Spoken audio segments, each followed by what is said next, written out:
The first rule of success is to have a vision. You see, if you don't have a vision of where you go, and if you don't have a goal where you go, you drift around and you never end up anywhere. It's like you can have the best ship in the world, you can have the best airplane in the world. If the pilot or the captain doesn't know where to go, it would just drift around. It would not end up anywhere, or most likely in the wrong place. So I was very fortunate that I stumbled onto my vision. I mean, as you know, I was born in 1947 in Austria after the Second World War. And I didn't really like Austria when I grew up. I couldn't wait to get out of there. I couldn't see myself becoming a farmer or a worker in a factory or anything like that, even though my parents wanted me to stay there and have a normal life. My father wanted me to become a police officer like he was. My mother wanted me just to stay there and marry a girl with the name of Heidi, hopefully, and have a bunch of kids and run around like the Van Trapp family in The Sound of Music. But that was their vision, not mine. My vision was totally different. I felt that I was born for something special, for something unique, for something big. So I was searching. Then one day I went to school. I remember I was 11 years old, and they showed a documentary about America. And there they showed in this documentary the huge skyscrapers, the high-rises, the huge bridges, the 6-lane freeways, the huge cars with the wings sticking out, and all of this stuff. And I said to myself, that's where I want to be. I don't want to be around here with these little farmhouses and these little buildings, and everything is old. I want to be in America. But now the question was just, how do you get to America? In those days, it was a very expensive trip. It's not like today. So again, I was very fortunate that one day after school, I walked by a store in Graz, which was called Brühl. And it was the only store that really sold kind of American stuff. So one day, they had jeans there, American jeans. And then they had the pool walker.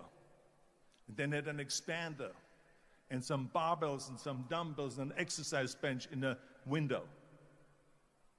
So I went inside and I looked around and I looked at this stuff, and then I saw a magazine.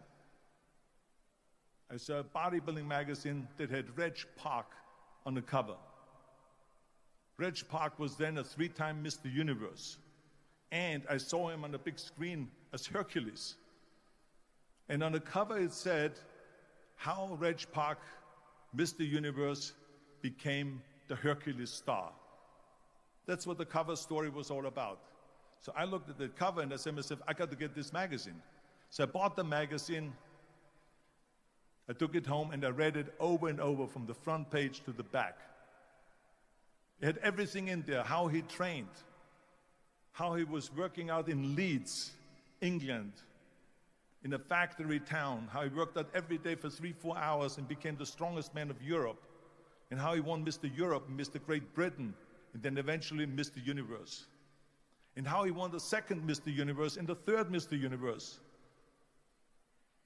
and how he was discovered to play the starring role in Hercules. I read that and I said to myself, wow, this is the blueprint for my life. This is exactly what I want to do. I want to become a bodybuilding champion just like Reg Park.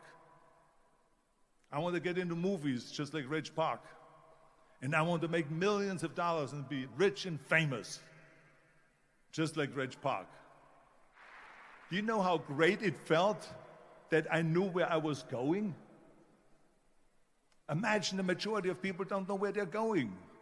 I knew where I was going, that I'm going to become this bodybuilding champion just like him. So it was just a question of, how do you do it? I was so relieved, because when you have a goal, when you have a vision, everything becomes easy. Because remember that in America, for instance, when you study, you will see the percentage of people that like their jobs. 74% hate their job in America. Now, there's not much different when you come to Europe. The majority of people don't like what they're doing because they're really not doing it because they didn't have a goal and they followed this goal. They just aimlessly drift around, and then all of a sudden there's a job opening, so they get that job because you have to work. But then when you work, it's a chore. It's work. It's not fun. So if you think about only a quarter of the people really enjoy what they're doing in life, that is unbelievable if you think about it. So I felt so blessed that I knew what I was doing. It's like a medical student that studies and knows he wants to become a doctor. You know where to go. So I knew where to go. So people always ask me, when they saw me in the gym in the pumping iron days, they said, why is it that you're working out so hard? 5 hours a day, 6 hours a day, and you have always a smile on your face. The others are working out just as hard as you do, and they look sour in the face. Why is that? And I told people all the time, I said, because to me, I'm shooting for a goal. In front of me is the Mr. Universe title. So every rep that I do gets me closer to accomplishing that goal, to make this goal, this vision, turn into reality. Every single set that I do, every repetition, every weight that I lift will get me a step closer to turn this goal into reality. So I couldn't wait to do another 500-pound squat. I couldn't wait to do another 500-pound bench press. I couldn't wait to do another 2,000 reps of sit-ups. I couldn't wait for the next exercise, for the next half hour of posing and all the kind of things that you have to do to be a champion. With the age of 20, I went to London and I won the Mr. Universe contest as the youngest Mr. Universe ever. And it was because I had a goal. And the same thing is also in politics. I remember that in politics, I had a very clear vision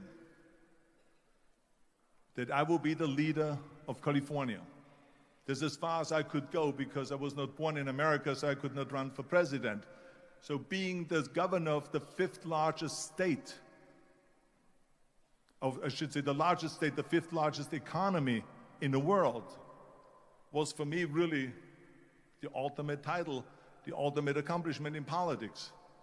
So even though people came up to me and says, why don't you go and run for something smaller, you're never gonna make it. I ran for governor, and then 2 months later I became governor of the state of California. Again, because I had a very clear vision what I'm gonna do with California. So let me tell you something, visualizing a goal and going after it makes it fun. You got to have a purpose no matter what you do in life. You got to have a purpose.